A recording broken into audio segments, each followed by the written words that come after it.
మంత్రి గారు గౌరవ సభ్యులకి వినమ్రపూర్వకమైనటువంటి విజ్ఞప్తి. ఇది ఆయన గారికే చెప్తున్నా, అందరు సభ్యులకి చెప్తున్నా. అందరు సభ్యులంటే ఆయన ఉంటాడండి, ఆయన కూడా ఉంటాడు కదా. ఇది కేవలం రైతు భరోసా మీద గౌరవ సభ్యుల యొక్క సూచనలు. ఈ పథకం భవిష్యత్తులో ఏ రకంగా అమలు చేయాలనే విషయం మీద చర్చ జరుగుతుంది.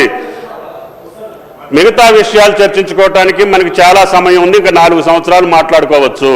ఇప్పుడు మాట్లాడే విషయాలు ఇటు నుంచి మాట్లాడినా అటు నుంచి మాట్లాడినా గత 15 సంవత్సరాలుగా మాట్లాడినటువంటి అంశాలే. తెలంగాణ రాకముందు ఉన్నటువంటి పరిస్థితి తెలంగాణ ప్రజలకు తెలుసు, వచ్చిన తర్వాత జరిగినటువంటి పరిస్థితులు కూడా తెలంగాణ ప్రజలకు తెలుసు. కాబట్టి దయచేసి ఈ పథకం యొక్క రూపకల్పనలో మీ భాగస్వామ్యం కోసం ప్రజాస్వామ్యయుతంగా శాసనసభ సభ్యుల యొక్క అభిప్రాయం తీసుకోవాలని మీ ముందు పెట్టాము. దయచేసి ఆ పథకం యొక్క రూపకల్పనలో మీ యొక్క అమూల్యమైన సూచనలు ఇవ్వమని చెప్పే ప్రార్థన. గౌరవనీయులు తుమ్మల నాగేశ్వరరావు గారంటే మాకు చాలా గౌరవం. వారి మాటలతో నేను సంపూర్ణంగా ఏకీభవిస్తా ఉన్నాను. ఈ చర్చ సభలో నిజంగా కూడా రైతుల గురించి జరగాలి. రాష్ట్రంలో కోట్లాది మంది రైతులు ఏం జరుగుతుంది, రైతు బంధు భవిష్యత్తు ఏంది అని ఎంతో ఆశతో ఎదురు చూస్తూ ఉన్నారు. తప్పకుండా దాని మీద కేటీఆర్ గారు మాట్లాడతారు. దయచేసి నేను స్పీకర్ గారిని కోరేది, కేటీఆర్ గారు 5 నిమిషాలు మాట్లాడితే తుమ్మల నాగేశ్వరరావు గారు 3 సార్లు వేసిండ్రు. దాదాపు 10 నిమిషాలు 15 నిమిషాలు వెంకటరెడ్డి గారు మాట్లాడారు, విప్పు గారు 2 సార్లు వేసిండ్రు. ఇట్లా ఇంటరప్ట్ చేస్తే ఫ్లో పోతుంది. దయచేసి మీరు ఇంటరప్ట్ చేయొద్దు అనేది ఒక మనవి. ఇక వెంకటరెడ్డి గారు నా పేరు తీసుకున్నారు కనుక నేను దానికి పరిమితంగా చెప్పే ప్రయత్నం చేస్తాను, ఎందుకంటే సభను తప్పుదో పట్టించే ప్రయత్నం చేసినారు. ఒకటి, మిషన్ భగీరథలో 50,000 కోట్లు తినేశారన్నారు.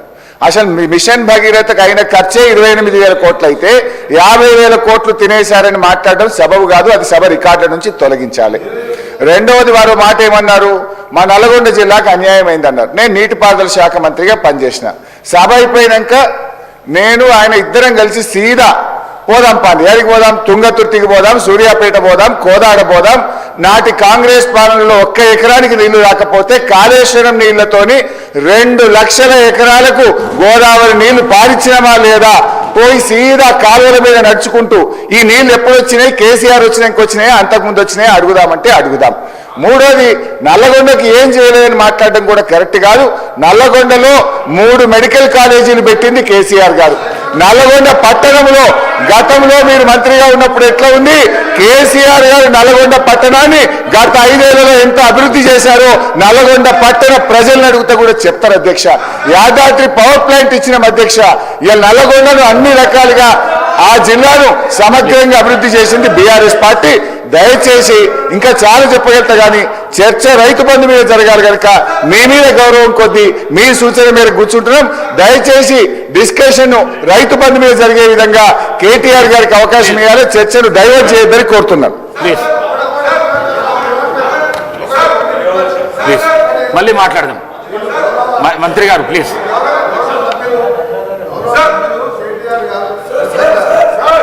గౌరవ సభ్యులు కేటీఆర్ గారు 24 గంటల కరెంటు విషయానికి వచ్చినప్పుడు మాత్రమే లేచిన.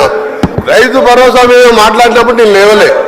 రైతు భరోసా మీద మాట్లాడినప్పుడు రైతు భరోసా రాజశేఖర రెడ్డి గారు, నేను కేటీఆర్ గారు చెప్తున్నా, రైతు భరోసా మీద లేవలేదు సార్. ఇంకొకటి, వారు మళ్ళా సభను తప్పుదో పెట్టేదిగా హరీష్ రావు గారు నల్గొండ జిల్లాకు Congress party sir. Nagarjuna sir ఎవరు కట్టింది సార్? కేసీఆర్ కట్టిందా, వాళ్ళ ఆయన కట్టిందా? ఎవరు కట్టింది సార్? ఏం బాబు ప్రాజెక్ట్ జనాలు ఎవరు దగ్గర సార్? సూర్యాపేట 2 లక్షలు అంటున్నాడు, మొత్తం అబద్ధం సార్. పోదాం, సూర్యాపేటకి పోదాం. ఎందుకు సార్? సార్ ఒకటే, రైతు భరోసా కంప్లైంట్ కానీ ఒకరి సార్, రైతు భరోసాకు కంప్లైంట్ కానీ దాని మీద రైతు భరోసా ఏ విధంగా చేయాలో కేటీఆర్ గారు సలహా ఇవ్వమంటున్నారు. కరెంటు మీద 24 గంటలు అన్నప్పుడు మాత్రం నేను లేచాను. వారు కూడా మీరు సబ్జెక్ట్ డిబేట్ కావద్దని చెప్పండి. మేము అడగ మధ్యలో ఇది రైతులకు సంబంధించి అంటే ఓన్లీ రైతు భరోసా, రైతులకు వేరే సబ్జెక్ట్ మాట్లాడుతూ ఇంపార్టెంట్ చర్చ ఇది డైవర్ట్ అయితే. అవును సార్, మీరు కరెంటు విషయం కోసం మళ్ళీ వేరే చర్చ పెట్టండి. కరెంటు మీద వేరే చర్చ పెట్టండి. లాగ్ బుక్ లేదో బయట పెడతా నేను. ప్లీజ్ కూర్చోండి. ప్లీజ్ కేటీ రామారావు గారు, ప్లీజ్ కేటీ రామారావు గారు. Speaker sir, please speaker sir, తమరితోని వినయపూర్వక విజ్ఞప్తి సార్. దయచేసి ఒక 10 రోజులు 10 రోజులు హౌస్ను పొడిగించండి. 10 రోజులు హౌస్ను పొడిగించండి దయచేసి. పొడిగించి ఇప్పుడు మంత్రి గారు కోరిన విధంగా ఒకరోజు ఎలక్ట్రిసిటీ మీద చర్చ పెట్టండి. మన మంత్రి గారు కోరిన విధంగా ఇరిగేషన్ మీద చర్చ పెట్టండి. మంత్రి గారు కోరిన విధంగా మిషన్ కాకతీయ మీద పెట్టండి, మిషన్ భగీరథ మీద పెట్టండి. దాంతో పాటు అధ్యక్ష నల్లగొండ జిల్లా అభివృద్ధి మీద కూడా ఒకరోజు ప్రత్యేకంగా చర్చ పెట్టండి అధ్యక్ష. కానీ ఈ రకంగా మధ్య మధ్యలో లేచి మళ్ళా డిస్టర్బ్ చేయడం కరెక్ట్ కాదు. రెండోది అధ్యక్ష, మంత్రి గారి వైఖరి ఎట్లుందంటే వెంకన్న వైఖరి, మా ఇంటికి వస్తే ఏం తెస్తావు, మీ ఇంటికి వస్తే ఏమి ఇస్తావు, అట్లున్నది ఆయన వైఖరి అధ్యక్ష. ఆయననేమో అడగదు అధ్యక్ష, ఆయన ఏమంటారు అధ్యక్ష, నాగార్జున సాగర్ కట్టింది ఎవరు, ఇది కట్టింది ఎవరు, అది కట్టింది ఎవరు, అది చెప్పొచ్చాడు. ఆయనేమో డబ్బా కొట్టుకోవచ్చాడు. కానీ సమైక్యాంధ్రలో అన్యాయం జరిగింది కాబట్టే మళ్ళీ 2014 మీరు మాట్లాడింది. అప్పుడు జరిగిన తప్పులు ఎత్తి చూపుతేనేమో ఇబ్బంది అవుతున్నది. కానీ అప్పుడు కట్టిన ప్రాజెక్టులకు మాత్రం డబ్బా కొట్టుకోవడం, డప్పు కొట్టుకోవడం మాత్రం ఆయన చేస్తారట. ఇంకొక మాట అధ్యక్ష, మంత్రి గారికి నేను కోరుతా ఉన్నా, దయచేసి మీరు హౌస్లో ఉన్నారు. పోయిన సెషన్లో విద్యుత్ శాఖ శ్వేతపత్రం ప్రచురించింది. విద్యుత్ శాఖ వైట్ పేపర్ మీద అధ్యక్ష మంత్రి గారు చెప్పిన దానికి చెప్తున్నా అధ్యక్ష. అరే ఆయన తప్పుదో పట్టిస్తే ప్రజలకు మంచిది కాదు అధ్యక్ష. 24 గంటల కరెంట్ ఇవ్వలేదు అని మాట్లాడిండు. ఇదే హౌస్ లో మీ డిప్యూటీ సీఎం చెప్పిండు, అది చెప్తున్నా వినండి, ఓపికగా వినండి. మీ డిప్యూటీ సీఎం గారు ప్రవేశపెట్టిన శ్వేతపత్రంలో నుంచే కోట్ చేస్తున్నా. మీ డిప్యూటీ సీఎం గారే చెప్పిండ్రు, కేసీఆర్ గవర్నమెంట్ లో అత్యధికంగా యావరేజ్ గా 19.2 గంటల కరెంటు, 24 గంటల కరెంటులో యావరేజ్ 19.2 అవర్స్ ఇచ్చినామని చెప్పి మీ డిప్యూటీ సీఎం చెప్పిండ్రు. కావాలంటే మీరు పోయి మీ డిప్యూటీ సీఎంతో పంచాయతీ పెట్టుకోండి, ఆయన అటు ఎందుకు చెప్పినా అడుక్కోండి. ఇంకొక మాట, లాగ్ బుక్లు అన్నారు అధ్యక్ష. మేము అంటున్నా అధ్యక్ష, ఇవాళ కాంగ్రెస్ ప్రభుత్వం ప్రకటనలు గుప్పిస్తున్నది. ఎక్కడ చూసినా ఇవాళ మొత్తం కాంగ్రెస్ ప్రకటనలే కనబడుతున్నాయి. అందులో ఏం చెప్తున్నారు అధ్యక్ష, 24 గంటల కరెంటు. నేను వెంకటరెడ్డి గారిని అడుగుతున్నా, ఈడికెళ్ళి మీ సభ వాయిదా వేయండి అధ్యక్ష, బస్సులు అందరం పోదాం, నల్గొండ జిల్లాకే పోదాం. ఈ రోజు ఏ ఒక్క లాగ్ బుక్ లోనన్నా 24 గంటల కరెంటు వస్తున్నట్టు చూపెడితే మేము మొత్తం శాసనసభాపక్షం రాజీనామా చేస్తామని చెప్పి నేను ఆయన అడుగుతా ఉన్నా అధ్యక్ష. అధ్యక్ష ఇప్పుడు వాళ్ళేమో ప్రచారం చేయొచ్చు, పద్ధతి కాదు అధ్యక్ష. మాట్లాడుతుంది ఒకటి, వారు ఇంకొకటి చెప్తా ఉన్నారు. ఇంకొక మాట అధ్యక్ష, ఇంకొక మాట అధ్యక్ష, ఇంకొక మాట మంత్రి గారు నేను కోరుతా, అన్నదాతల గురించి మాట్లాడుతున్నా, అన్నదాతల గురించే మాట్లాడుతున్నా సార్, అన్నదాతల గురించి మాట్లాడుతున్నా. మంత్రి గారు తప్పకుండా ఈ విషయం తెలుసుకోవాలి, ముఖ్యంగా నల్గొండ జిల్లా మంత్రి గారు. అధ్యక్ష, కేసీఆర్ ప్రభుత్వంలో నల్గొండ జిల్లాకు జరిగింది ఏంటి అంటే ఒక్క నిమిషంలో చెప్పాలి అంటే అధ్యక్ష, భారతదేశం మొత్తంలో తెలంగాణ నెంబర్ 1 స్థాయికి చేరుకుంటే ధాన్యం పండించడంలో, ధాన్యం ఉత్పత్తిలో, అందులో ఉమ్మడి జిల్లా తీసుకుంటే అధ్యక్ష, మొత్తం తెలంగాణనేమో భారతదేశంలో ధాన్యం ఉత్పత్తిలో నెంబర్ 1 అయితే తెలంగాణలోని ఉమ్మడి 10 జిల్లాల్లో వరి ధాన్యం పండించడంలో నెంబర్ 1 జిల్లా నల్గొండ జిల్లా అనే మాట నేను గౌరవ మంత్రి గారికి చెప్తా ఉన్నా అధ్యక్ష. అత్యధికంగా ధాన్యం పండింది నల్గొండ. ఇది వారు తెలుసుకోవాలా, తెలుసుకొని మాట్లాడాలని చెప్పి నేను కోరుతా ఉన్నా అధ్యక్ష. ఇక మీరు దాని మీద మళ్ళీ ప్రత్యేకంగా చర్చకు అవకాశం ఇస్తానంటే మేము సిద్ధంగా ఉన్నాం అధ్యక్ష. అధ్యక్ష, 10 ఏళ్లలో రైతు బంధు మాత్రమే కాదు అధ్యక్ష, ఒక్కటి కాదు అధ్యక్ష, సకాలంలో ఎరువులు, విత్తనాలు, 2603 వ్యవసాయ రైతు వేదికలు, ఇవన్నీ పెట్టడంతో పాటు వ్యవసాయ విస్తరణ, ఎందుకంటే వ్యవసాయ స్థిరీకరణ జరగాలంటే వ్యవసాయ విస్తరణ జరగాలి, అందుకే ఇవన్నీ కూడా తీసుకున్నాం అధ్యక్ష. అందులో భాగంగా వచ్చిందే రైతు బంధు అధ్యక్ష. మా కమిట్మెంట్ రైతుల విషయంలో చెప్పాలంటే మా కమిట్మెంట్ ఒకటే చెప్పచ్చు అధ్యక్ష.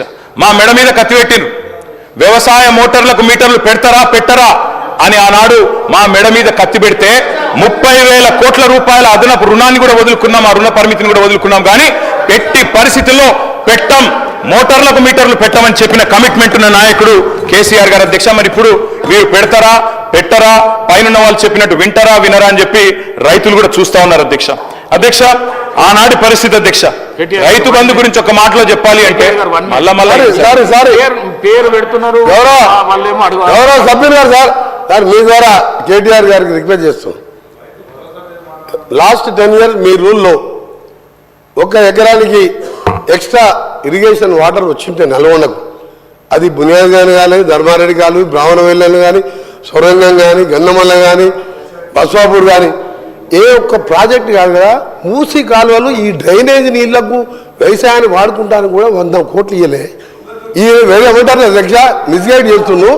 నల్గొండ జిల్లాలో ఎక్కువ ధాన్యం పండింది. ఎట్లా పండింది అధ్యక్ష? ఆనాడు ఇందిరాగాంధీ జవహర్లాల్ నెహ్రూ పూర్తి చేసిన సాగర్ డ్యామ్తో 8 lakhs ఖర్చు. ఏఎంఆర్పి ప్రాజెక్టు ఎన్టీ రామారావు మొదలు పెడితే ఆ తర్వాత డిస్ట్రిబ్యూట్ కెనాల్తో 400 కోట్లతో నేను రాజశేఖర రెడ్డి గారు సీఎం ఉన్నప్పుడు పూర్తి చేస్తే వచ్చిన పంట. ఈసారి మన పోయినసారి అధ్యక్ష క్రాప్ హాలిడే. ఎందుకు క్రాప్ హాలిడే? ఈయన జగన్మోహన్ రెడ్డి గారు వీళ్ళకి బిర్యానీ పెట్టి వీళ్ళ ఫ్రెండ్షిప్ వేరే, రాయలసీమ లిఫ్ట్ ఇరిగేషన్ అధ్యక్ష. అరే ఆగబా బాబు, నీకు చెప్తా మా బాధ చెప్తా నేను.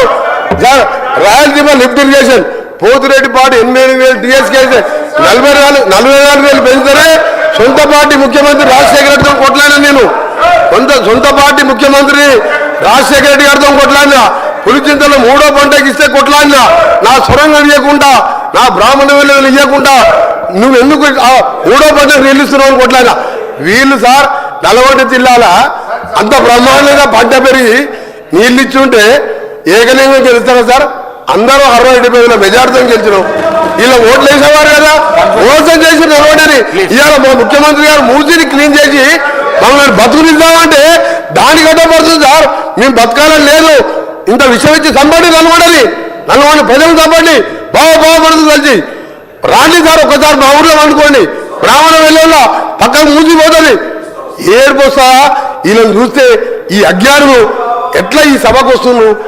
ఒకసారి ప్రపంచ దేశాలంతా కూడా ఇంత ఖర్చు పెట్టైనా ఆరోగ్యాన్ని ముఖ్యం సార్. వ్యవసాయానికి ఒక నీళ్ళు ఇవ్వలే. మిషన్ మీద 6,000 కోట్ల టెండర్ పెట్టి డ్రా చేసుకున్నారు. ఇవన్నీ లెక్కలతో సహా నా దగ్గర ఉన్నాయి. కానీ కేటీఆర్ చెప్తాను తప్పు చేయకు. ఒక్క ఎకరం నీళ్ళు ఇవ్వలే. మా ప్రాజెక్టులే ఎన్టీ రామారావు పుణ్యమని ఏఎంఆర్పి, రాజశేఖర డిస్ట్రిబ్యూషను, మా రేవంత్ రెడ్డి గారి పుణ్యాన 2 నెలల్లో సొరంగం, బ్రాహ్మణ వెల్లేలా, గన్నవల్ల, బస్వాపూర్ పూర్తి చేసుకుంటాం. జిల్లా మొత్తం సస్యశామం చేసుకుంటాం. మీరు ఎన్ని అడ్డపడ్డా, బీజేపీ వాళ్ళు అడ్డం పడ్డా మూసీని క్లీన్ చేయించుకొని మేము బతికే కోరిక, మేము కూడా బతకాలి. అది చేస్తున్నాను ముఖ్యమంత్రి గారికి మీ ద్వారా వాళ్ళకు కూడా జ్ఞానోదయం కలగాలని ఆ దేవుని ప్రార్థిస్తున్న అధ్యక్ష. కేటీఆర్ గారు. స్పీకర్ సార్, సబ్జెక్ట్ ఏంది, ఆయన ఏం మాట్లాడుతుంది సార్? మీరు మమ్మల్ని కంట్రోల్ చేస్తే కదా సార్, ఆయన నియంత్రించాలి. మీరు పెట్టండి సార్, చర్చ పెట్టండి. నల్లగొండ ఇరిగేషన్ మీరు చర్చ ఒక రోజు పెట్టండి. మేము ఎన్ని లక్షల ఎకరాలకు నీళ్ళు ఇచ్చినప్పుడు హరీష్ రావు గారు చెప్పిండ్రు. రేపు చర్చ పెడితే సావధానంగా మొత్తం చెప్తాం. మంత్రి గారిని అడుగుతున్నాను నేను, మీరు మాతో తుంగతుర్తికి పోదాం, సూర్యాపేట పోదాం, కోదాడ పోదాం. గతంలో కాంగ్రెస్ ప్రభుత్వం లేనడం అక్కడ నీళ్ళు వచ్చినాయా? 2 లక్షల ఎకరాలకు అదనంగా కేసీఆర్ గారు కాళేశ్వరం నీళ్ళు ఇచ్చిన మాట వాస్తవమా కాదా? పోయి రుజువు చేస్తాం. ఎందుకు అధ్యక్ష అంత బేసిజం ఆయనకి? రెండో మాట నల్లగొండ జిల్లాలో అన్ని విలేజెసిందే ఉంటాయి అధ్యక్ష. నేను అడుగుతున్నా, మరి ఆనాడు ఎందుకు అధ్యక్ష వరి ధాన్యం ఉత్పత్తిలో నల్లగొండ జిల్లా మొత్తం దేశంలోనే నెంబర్ 1 జిల్లా ఎందుకు కాలేదు అధ్యక్ష? అన్ని విలేజెస్ ఉంటే అధ్యక్ష. మంత్రి గారు దయచేసి మీ సబ్జెక్ట్ వచ్చినప్పుడు మాట్లాడు. మీరు వద్దన్నారా? మీరు ముఖ్యమంత్రి గారు నేను మాట్లాడలేకపోతే నేనేం చేస్తాను నాకు అర్థం కాదు. అప్పుడప్పుడు నీ సబ్జెక్ట్ కూడా తీసుకోమని చెప్పు దయచేసి. అధ్యక్ష నేను మాట్లాడుతుంది రైతు బంధు మీద అధ్యక్ష. వారిని కంట్రోల్ చేయండి అధ్యక్ష. ఏం పద్ధతి అధ్యక్ష? ఆ రోజు రుణగ్రస్తులైన రైతులకు తెలంగాణ వచ్చినాడు రుణమాఫీ చేస్తామని చెప్పిన అధ్యక్ష. చెప్పడమే కాకుండా 2 దఫాలుగా 30,000 కోట్ల రూపాయల రుణమాఫీ చేసిన ఘనత కూడా కేసీఆర్ గారి ప్రభుత్వానికి దక్కుతుంది. ఈ మాట కూడా నేను విజ్ఞప్తి చేస్తా ఉన్నా అధ్యక్ష. దాంతోపాటు మొత్తం దేశంలోనే రైతు రుణగ్రస్తుడు కాకుండా ఉండాలంటే ఏం చేయాలంటే, మొత్తం దేశంలోనే అతిపెద్ద నగదు బదిలీ పథకం రైతు బంధు ప్రవేశపెట్టిన వాళ్ళమే మా ప్రభుత్వం అధ్యక్ష, కేసీఆర్ గారు అధ్యక్ష. ఒక్క మాట చెప్పాలి అధ్యక్ష, ఈ రైతు బంధు మీద విపరీతమైన దుష్ప్రచారం చేసింది అధ్యక్ష కాంగ్రెస్ పార్టీ. పెద్ద వాళ్ళకి ఇస్తున్నారు, భూస్వాములకు ఇస్తున్నారు అని మాట్లాడినారు అధ్యక్ష. ఈ రోజు మంత్రి గారు మీరు అధికారంలో ఉన్నారు, డేటా మీ దగ్గర ఉంది, మీ రెవెన్యూ మంత్రి గారి దగ్గర ఉంది, తీసుకోండి. 198% మంది అధ్యక్ష, 198% మంది బక్క చిక్కిన సన్నకారు రైతులు, చిన్న రైతులు ఉన్నారు ఈ రైతు బంధు పథకం లబ్ధిదారు. అందుకే చిన్న పెద్ద తేడా చూడలేదు. నేను ఇందాక మీరు రేవంత్ రెడ్డి గారు రాకముందు కూడా నేను చెప్పిన, మళ్ళీ చెప్తున్నా, మహబూబ్ నగర్ జిల్లాలో 30-40 ఎకరాలున్న రైతులు కూడా రైతు కూలీలుగా మారిన పరిస్థితి. అందుకే మేము పరిమితి పెట్టలేదు, అట్లాంటి ఆలోచన చేయలేదు, ఎగబెట్టాలని ఆలోచన చేయలేదు. వ్యవసాయ రంగం గాడిన పడేదాకా, వ్యవసాయం స్థిరీకరించబడేదాకా ఎన్ని కోటి ఆశలతోనైతే తెలంగాణ సాధించుకున్నారో తెలంగాణ రైతులు, వాళ్ళ కళ్ళల్లో వెలుగు నిండేదాకా ఖచ్చితంగా రైతుల మీద కోతలు పెట్టకుండా, రైతులకు పాబంది పెట్టకుండా మేము ఈ పథకాన్ని అమలు చేయాలని నిర్ణయం తీసుకున్నాం. భవిష్యత్తులో కూడా అట్లే అమలు చేయాలని చెప్పి మేము ఖచ్చితంగా ప్రభుత్వాన్ని కోరుతా ఉన్నాం. తప్పకుండా అదే రకంగా చేయాలని కోరుతా ఉన్నాం అధ్యక్ష. అశోక్ గులాటి, అరవింద్ సుబ్రహ్మణ్యం, రఘురాం రాజన్, అభిజిత్ బెనర్జీ లాంటి నోబెల్ గ్రహీతలు, అదేవిధంగా ఐక్యరాజ్య సమితి FAO వాళ్ళు కూడా, ఫుడ్ అండ్ అగ్రికల్చర్ ఆర్గనైజేషన్ మంత్రి గారు, వారు కూడా అభినందించిన పథకం రైతు బంధు. రైతును ఆదుకోవడానికి, వ్యవసాయాన్ని కాపాడుకోవడానికి ఈ తరహా పథకమే మేలని చెప్పి ఆ ఆర్థికవేత్తలు చెబితే పశ్చిమ బెంగాల్ మన నుంచి ఆదర్శంగా తీసుకున్నది కృషి బంధు పెట్టింది. ఒడిశా మన నుంచి ఆదర్శంగా తీసుకొని కాళియా పథకం పెట్టింది. ఆఖరికి బీజేపీలు బయట చెప్పారు కానీ పిఎం కిసాన్ కూడా కాపీ కొట్టి పెట్టిన పథకమే అధ్యక్ష. రైతు బంధును కాపీ కొట్టి పిఎం కిసాన్ అని పెట్టుకున్నారు, కానల్లా కటింగ్లు పెట్టింది అధ్యక్ష. ఇప్పుడే మంత్రి గారు చెప్పారు అధ్యక్ష, 11 సీజన్లు 11 కాలాల పాటు 73,000 కోట్ల రూపాయలు రైతు ఖాతాల్లో జమ చేసిన ప్రభుత్వం కేసీఆర్ ప్రభుత్వం. ఆకలి కేకల నేలను అన్నపూర్ణగా మార్చింది బీఆర్ఎస్ ప్రభుత్వం. రైతు విలువ పెరిగింది, రైతు భూముల విలువ పెరిగింది, సాగు సంబరం అయింది. రైతు రంది మార్చిన గేమ్ చేంజర్ రైతు బంధు. అదేవిధంగా అధ్యక్ష, ఒక్క మాటలో చెప్పాలంటే ఏం జరిగింది అంటే 2014లో ఆనాడు కేవలం, ఇది నా లెక్క కాదు అధ్యక్ష, ఆర్బీఐ లెక్క, 2013-14లో ఆనాడు 34,30,000 ఎకరాల్లో సాగైతుంటే ఆనాటి ప్రొడక్షన్ 106,86,000 టన్నులు. ఇది ఆర్బీఐ లెక్క అధ్యక్ష. అధ్యక్ష, అక్కడి నుంచి మేము దిగిపోయే నాటికి చూస్తే 34 లక్షల ఎకరాల్లో సాగవుతున్న తెలంగాణ పంటలు అల్టిమేట్ గా 59.89 లక్షలకు చేర్చినాం అధ్యక్ష. అదే మాదిరిగా భారతదేశంలోనే అగ్రగామిగా పంజాబ్ను హర్యానాను దాటి ధాన్యం ఉత్పత్తిలో నెంబర్ 1 గా చేసిన ఘనత కూడా ఖచ్చితంగా కేసీఆర్ ప్రభుత్వానికి దక్కుతుంది అనే మాట కూడా నేను విజ్ఞప్తి చేస్తా ఉన్నా అధ్యక్ష. అధ్యక్ష, ఆహార పంటల ఉత్పత్తి 71 లక్షల టన్నుల నుంచి 2 కోట్ల టన్నులకు పెరిగింది, 185% అభివృద్ధి అధ్యక్ష. అధ్యక్ష, పంటల సాగు నాడు 2 పంటలు కలిపి 1,31,00,000 ఎకరాలు ఈ రోజు 2,29,00,000 ఎకరాలకు చేరుకున్నదంటే 10 ఏళ్ల కాలంలో ఇది పురోగతి కాదా? ఇది ప్రోగ్రెస్ కాదా? వ్యవసాయ విస్తీర్ణం జరగలేదా? వ్యవసాయ స్థిరీకరణ జరగలేదా? దీని వెనుక ఉన్న ప్రేరణ, దీని వెనుక ఉన్న బ్యాక్ బోన్ రైతు బంధు కాదా? అందుకే మేము అంటున్నాం అధ్యక్ష, నీరు పల్ల మెరుగు నిజం దేవుడు ఎరుగు అంటారు, కానీ సంకల్ప బలం ఉంటే పల్లానికి పోయే నీటిని కూడా పైకి తీసుకొచ్చే ప్రయత్నం చేసినాం అధ్యక్ష. ప్రపంచంలోనే అతిపెద్ద లిఫ్ట్ ఇరిగేషన్ ప్రాజెక్ట్ కాళేశ్వరం అధ్యక్ష. అదేవిధంగా పాలమూరు రంగారెడ్డి ఎత్తిపోతల పథకం తప్పకుండా చెప్పాలి అధ్యక్ష. అధ్యక్ష, కాళేశ్వరం అంటే తెలుగునోళ్ళు ఏమో మాట్లాడతారు అధ్యక్ష, తెలుగునోళ్ళు మాట్లాడతారు అధ్యక్ష కాళేశ్వరం గురించి. కాళేశ్వరం అంటే ఒక బ్యారేజ్ కాదు, కాళేశ్వరం అంటే 3 బ్యారేజీలు, 15 రిజర్వాయర్లు, 19 సబ్ స్టేషన్లు, 21 పంప్ హౌజులు, 203 కిలోమీటర్ల సొరంగ మార్గం, 1,531 కిలోమీటర్ల గ్రావిటీ కెనాల్, 98 కిలోమీటర్ల ప్రెజర్ మెయిన్స్, 141 టీఎంసీల స్టోరేజ్ కెపాసిటీ, 530 మీటర్లకు నీళ్లు ఎత్తిపోసే బృహత్ పథకం కాళేశ్వరం మల్టీపర్పస్ ప్రాజెక్ట్ కాళేశ్వరం. తెలుగునోళ్ళు మాట్లాడతారు అధ్యక్ష, ఏదేదో మాట్లాడతారు, వాస్తవాలు ఇట్లా ఉన్నాయి అధ్యక్ష. అధ్యక్ష, నేను వారికి చెప్పేది వీటన్నిటి ఫలితంగా కేటీఆర్ గారు ప్లీజ్, సబ్జెక్టు డివియేషన్ కాకుండా రైతు భరోసా మీద ఎక్కడ డిబేట్ అయినా సూచన సలహాలు. కాళేశ్వరం వల్ల సాగు విస్తీర్ణం పెరిగింది అంటున్నా, పెరగలేదంటే వాళ్ళని చెప్పమని మేము వద్దంటామా సార్? అధ్యక్ష, అట్లా పాలమూరు రంగారెడ్డి ఎత్తిపోతల పథకం, అదేవిధంగా ఖమ్మం జిల్లాలో భక్త రామదాస్ పథకం, వ్యవసాయ శాఖ మంత్రి గారి కాన్స్టిట్యున్సీలో భక్త రామదాస్ సీతారామ ప్రాజెక్ట్, దశాబ్దాలు కరువుతో అల్లాడిన తెలంగాణను ఇవాళ మా 10 ఏళ్ల పాలనలో సుభిక్ష తెలంగాణగా, పాడి పంటల తెలంగాణగా చేసింది ఖచ్చితంగా బీఆర్ఎస్ ప్రభుత్వం అని బల్ల బుద్ధి చెప్తున్నాం అధ్యక్ష. అధ్యక్ష, సాగునీటి పారకం 2014లో ఆనాడు 62,50,000 ఎకరాలుంటే ఈ రోజు అధ్యక్ష 1,60,00,000 ఎకరాలకు చేరింది, 155% పెరిగింది. అంటే ఇది విస్తీర్ణం కాదా? వ్యవసాయ విస్తీర్ణం కాదా? రైతు బంధు దీనికి వెనకాల వెన్నుదన్నుగా నిలబడలేదా? అదనంగా సుమారు 1,00,00,000 ఎకరాలు సాగులోకి తెచ్చాము అంటే ఆ సాగు చేయని రైతులకు కూడా ఇచ్చిన ప్రోత్సాహకం వల్లనే, సాగు చేయని రైతులకు కూడా రైతు బంధు ఇవ్వడం వల్లనే వాళ్ళకు కూడా మీరు చెప్పిన లెక్క ప్రకారమే మంత్రి గారు, మీరు చెప్పిన లెక్క ప్రకారమే 19-20లో సాగైన విస్తీర్ణం 1,41,41,00,000 ఎకరాలు. అదే 2021కి 2,04,00,000 ఎకరాలకు పెరిగింది. 21-22కు 2,12,00,000 ఎకరాలకు పెరిగింది. 22-23కు 2,06,00,000 పెరిగింది. 23-24కు 2,07,00,000 పెరిగిందంటే సాగు చేయని ఆయనకు కూడా ప్రోత్సాహకం ఇచ్చి చెయ్యి సాగు అంటే రైతుకు వెన్ను దండుగా నిలబడితేనే ఇది పెరిగింది తప్ప ఉత్తగానే మాటలతో పెరగలేదు అధ్యక్ష. అధ్యక్ష, బియ్యం ఉత్పత్తి తీసుకుంటే రైతులు, తెలంగాణ రైతులు మనందరం గర్వపడే విధంగా వారు కూడా వ్యవసాయం చేసినారు. 2013-14లో మొత్తం బియ్యం ఉత్పత్తి రాష్ట్రం నుంచి 57,00,000 టన్నులు, అది 23-24 నాటికి 1,68,00,000 టన్నులకు పెరిగింది అధ్యక్ష. మొత్తం ఉమ్మడి రాష్ట్రంలో ఆనాడు ఉమ్మడి ఆంధ్రప్రదేశ్లో 2013-14 ఏపీ తెలంగాణ 2 కలిపి కూడా FCIకి మొత్తం జోకిన ధాన్యం 81,00,000 టన్నుల అధ్యక్ష.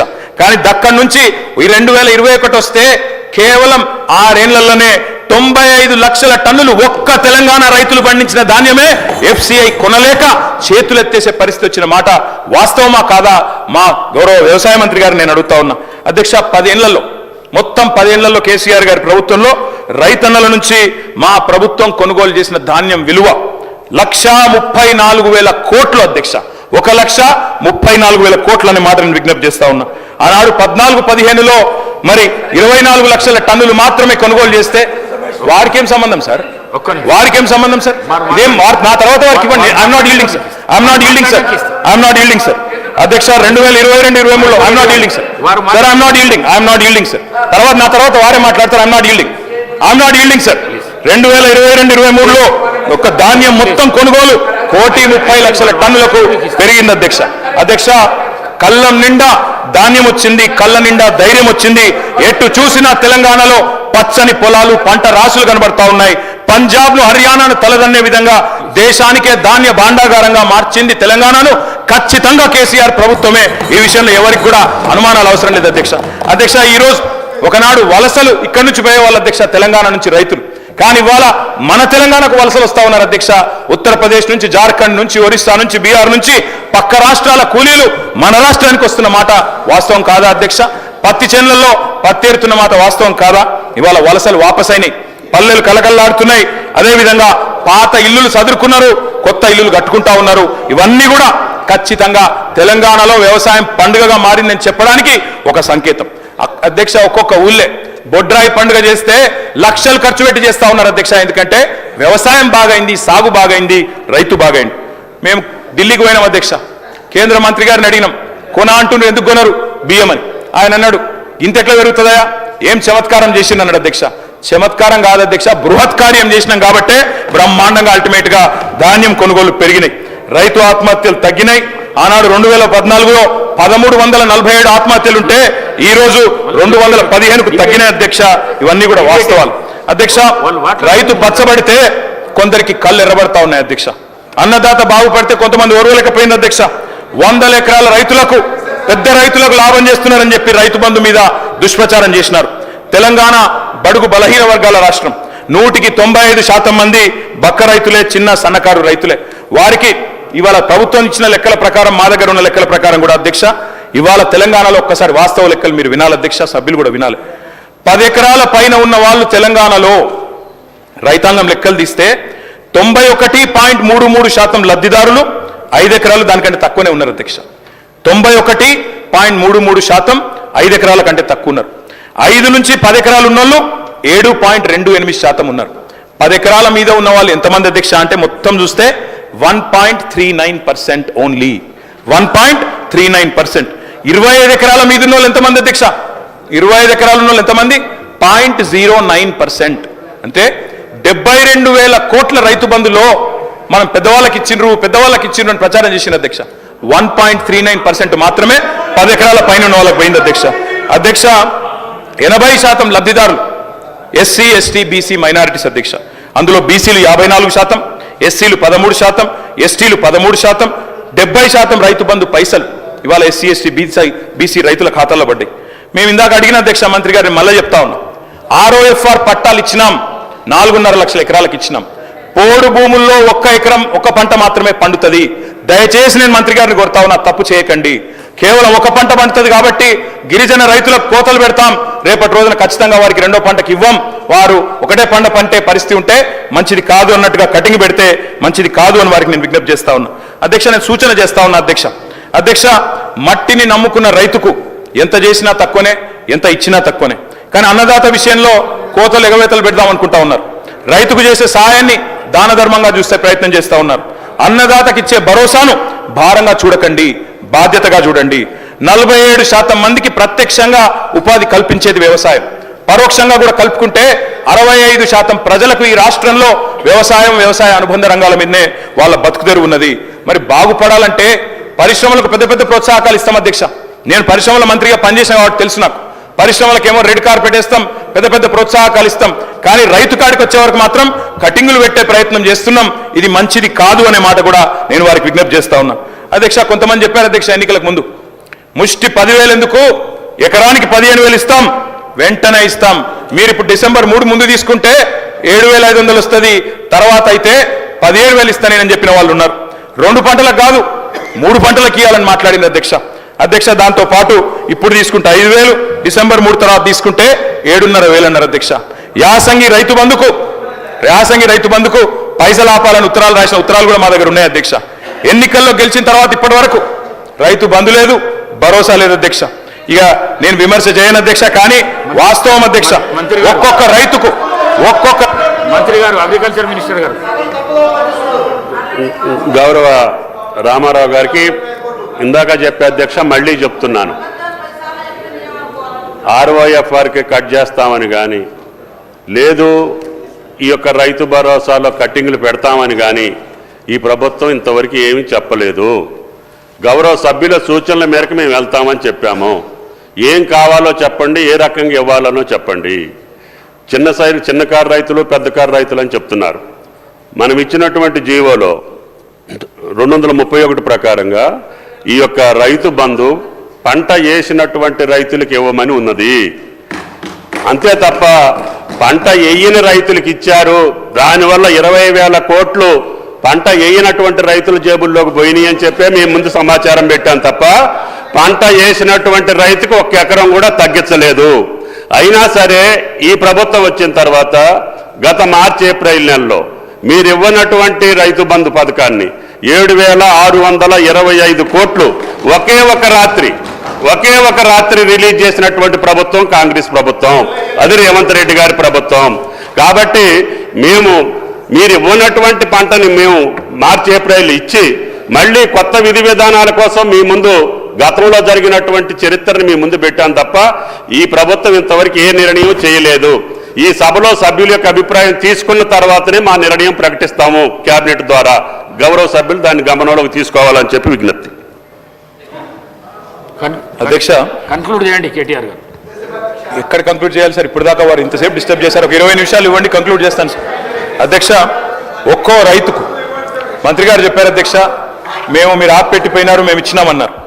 వారు చెప్పింది అధ్యక్ష గుర్తు చేస్తా ఉన్న వారికి, ఎన్నికల కోడ్ వచ్చింది కాబట్టి ఆనాడు రైతు బంధు మా ప్రభుత్వంలో ఉన్నప్పటికీ 11 సీజన్లు ఇచ్చినాం అధ్యక్ష. 12వ సీజన్ ఇవ్వకపోతే ఎలక్షన్ కోడ్ వచ్చింది, ఆగింది.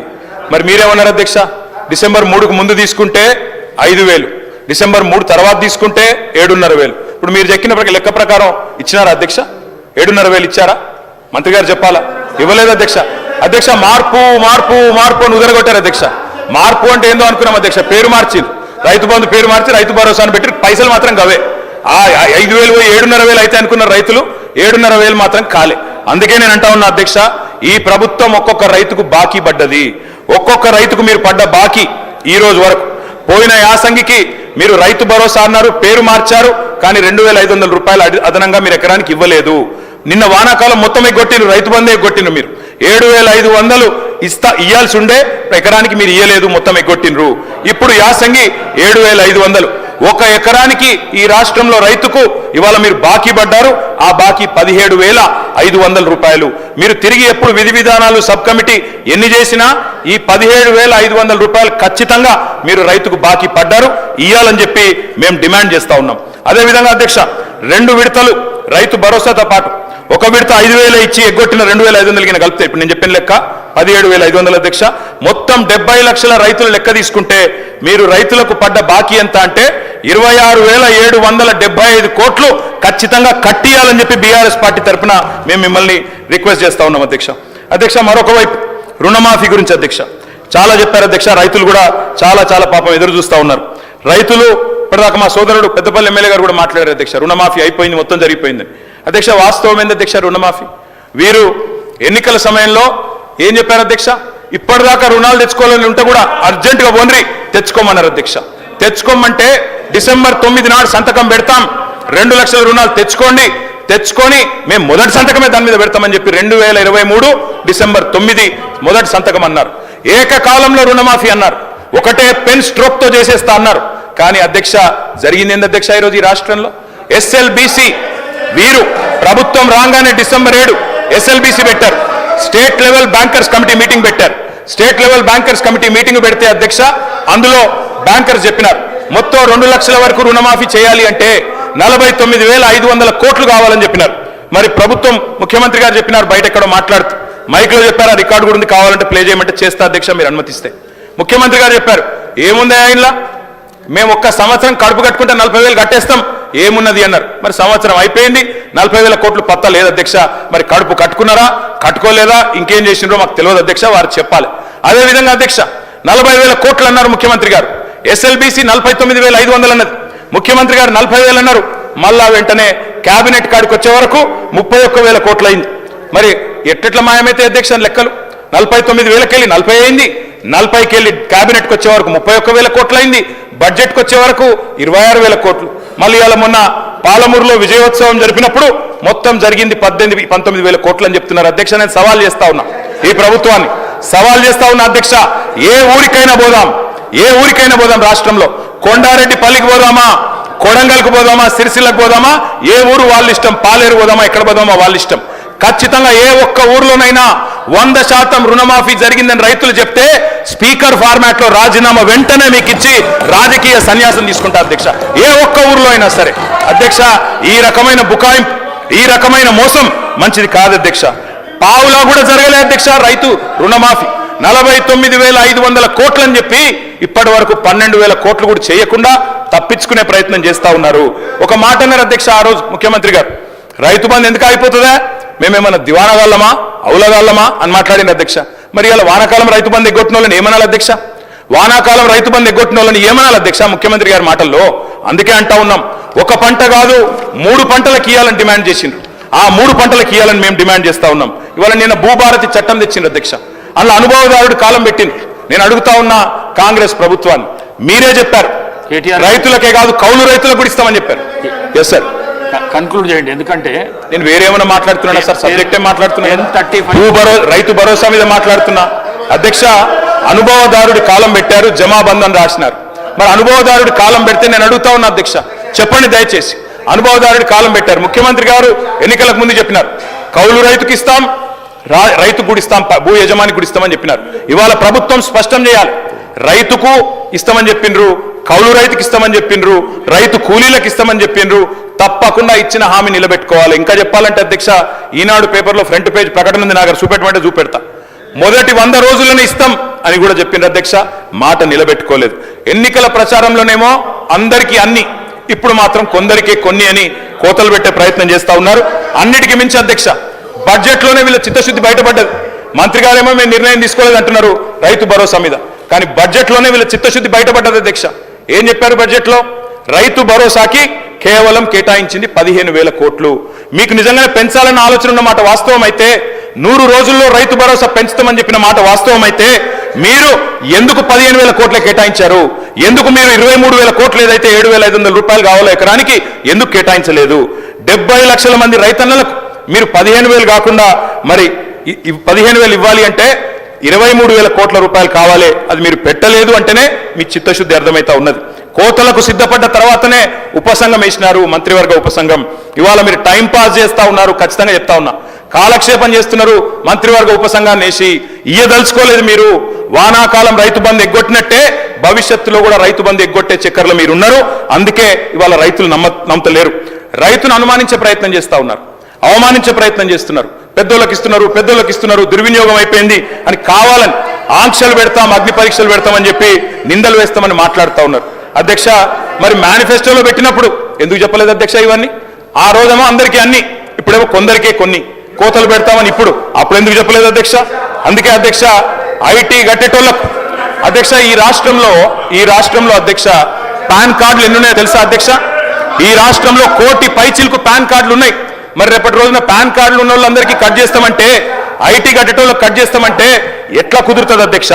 అధ్యక్ష, లీకులు ఇచ్చి రాయిస్తున్నారు, గుట్టలకు పుట్టలకు రైతు బంధు అని కట్టుకథనాలు రాయిస్తా ఉన్నారు. ఉపసంఘం నివేదికలో 1.25 లక్ష కొరీలు పెడతా ఉన్నారు. రైతు బంధు పథకం ఉసురు తీయబోతున్నారు, ఉరేయబోతున్నారు అనేది మా అనుమానం. ఉపసంఘం నివేదికను ఖచ్చితంగా రాష్ట్ర ప్రజల ముందు పెట్టాలి, శాసనసభ ముందు పెట్టాలి. అధ్యక్ష, నేను ఒకటి అడుగుతున్నా అధ్యక్ష, ప్రభుత్వ ఉద్యోగులకు, ఐటీ చెల్లింపుదారులకు రైతు భరోసా కట్ చేస్తారా? మంత్రి గారు చెప్పాలి. ప్రభుత్వ ఉద్యోగులకు భూమికున్న బంధాన్ని తెంపేస్తారా? వాళ్ళు రైతు బిడ్డలు కాదా? వాళ్ళు భూమిపుత్రులు కాదా? రైతు బిడ్డ ఉద్యోగి అయితే వారికి కటింగ్ పెడతారా? తప్పకుండా చెప్పాలి. తరతరాలుగా సాగుతున్న భూమిని సాగు చేస్తున్న వ్యవసాయాన్ని మరి వ్యాపారంగా చూస్తారా అని అడుగుతా ఉన్నా అధ్యక్ష ఈ రోజుల్లో ఉన్న రుణ వ్యవస్థ ప్రకారం అర్హతల ప్రకారం గ్రామాల్లో కూడా ఐటీ చెల్లింపులు చేస్తున్న వాళ్ళు ఉన్నారు, పాన్ కార్డులు ఉన్న వాళ్ళు ఉన్నారు, రైతన్నలకు కూడా పాన్ కార్డులు ఉన్నాయి. పాన్ కార్డు ప్రాతిపదికగా తీసుకుంటే వాళ్ళందరికీ కూడా రైతు బంధు కట్టే ప్రమాదం ఉందని వారు భయపడతా ఉన్నారు. ఖజానాలో సొమ్మంతా కర్షకుడే మింగేసినట్టు గోరంతలు కొండంతలు చేసి ప్రాపగాండా చేస్తా ఉన్నారు. ఇది మంచిది కాదు అధ్యక్ష. ఒక పక్కనేమో దేశంలో ఈ బీజేపీ అధ్యక్ష దేశంలో 14.5 లక్షల కోట్ల పెద్ద బడా వ్యాపారవేత్తల అధ్యక్ష వాళ్ళేమో మొత్తం సొమ్ములు ఎగవేసి బ్యాంకులను లూటీ చేసి పారిపోతారు అధ్యక్ష. వాళ్ళని పట్టుకునేటోడు లేడు, అడిగేటోడు లేడు. కానీ రైతు కాడికి వచ్చే వరకు రైతులు మొత్తం ఖజానా మింగేసినట్టు వాళ్ళ వల్లనే ఖజానా దివాలా తీసినట్టు ఇలా మాట్లాడుతూ ఉన్నారు అధ్యక్ష. అప్పులు ఎగ్గొట్టి బ్యాంకుల నిండా ముంచేస్తుంటే వసూలు చేసే ధైర్యం లేని ప్రభుత్వాలు అధ్యక్ష. పోయి రైతే దొరికినా మీరు రికవరీ.